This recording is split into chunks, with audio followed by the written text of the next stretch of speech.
Hey everyone, Curt from GTFO here. Welcome to episode 4 of our Range Rover build. Now today's episode isn't necessarily going to be all about Jim's Range Rover. It's going to be a general episode about how auxiliary battery systems work in camper vans and overland vehicle rigs.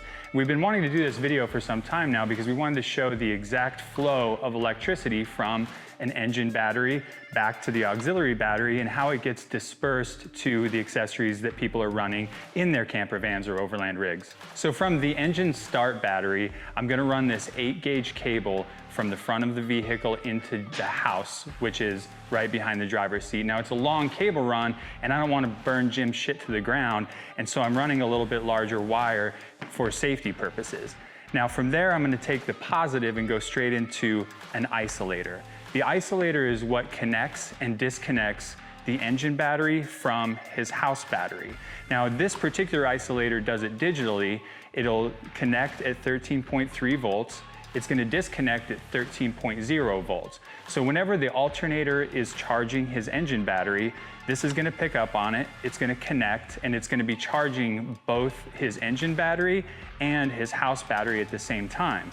Now when Jim turns his engine off, after a period of time, the voltage is going to drop to below 13 volts and it's going to disconnect. So while Jim is charging his phone, running his speakers, whatever, pulling off of his house battery, he's never going to drain off of his engine start battery, which ensures that he's going to be able to get to where he's going the next time he starts his vehicle. Now for Jim's house battery, I've chosen this Lifeline 80 amp hour AGM deep cycle battery. Now a deep cycle battery differs from your engine start battery in that they're designed to give a lower output of power over a longer period of time, whereas an engine start battery is designed to give a high power output over a short period of time. Now that's why they call these deep cycle batteries, and that you can go deeper into the discharge cycle and then regain full charge from the battery. So from the house battery, we're going to run the power through this main breaker. Now this main breaker is the first safety feature in line past the battery. This is what's going to cut all of the power to all of the house if something were to happen down the line and keep his shit from burning down. So from the main breaker, we're going to go into the fuse block. Now the fuse block is your main distribution panel to all of the accessories in the house. Now this particular one is a 6-circuit fuse block, which means that I could power 6 items off of this fuse block. Each one of those items has to have a fuse that matches the amp draw of that accessory, plus a little bit for a buffer. So for example, if I want to charge my cell phone, and I know that my cell phone pulls about 2.5 amps of power, I'm going to put probably a 10 amp fuse in here to give a little bit of a buffer. But if something were to go wrong down the line, then that 10 amp fuse would blow and it would cut the power off to my cell phone. So some other accessories that I'm going to be putting in Jim's rig, but they're also pretty universal just about any rig out there, an RV, camper van, whatever, are things like this voltmeter that I've put here.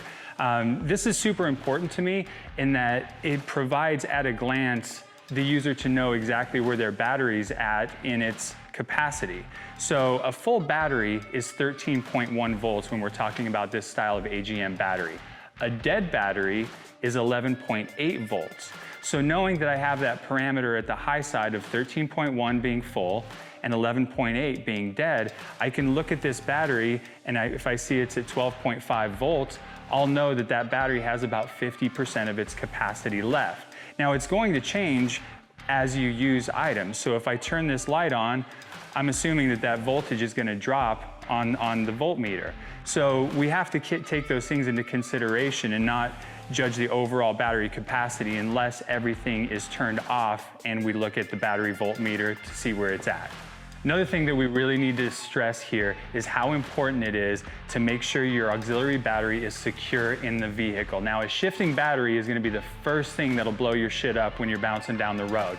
So having a strap system or some sort of mounting system that allows you to know that your battery is safe and secure and is not going to move in your rig is as important as anything that we'll talk about today.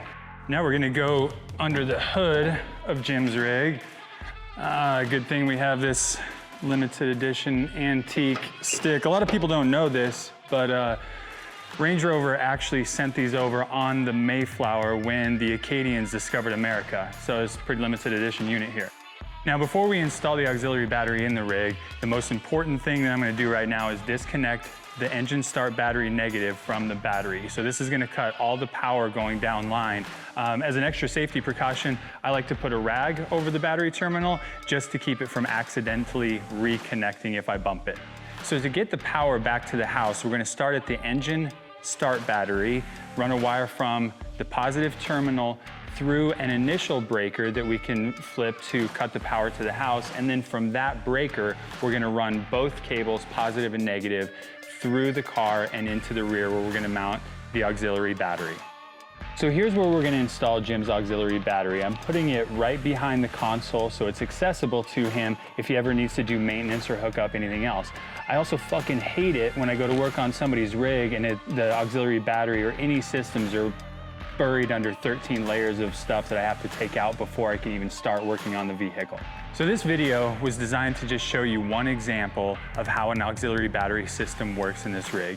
Your rig is probably different, and rather than burning your shit down or doing something crazy, please know that professionals exist in this field. You can always reach out to them with questions or take it to that professional to have them do it for you. So now that we have the infrastructure of the build in, hopefully by next episode, we can start focusing on making it pretty.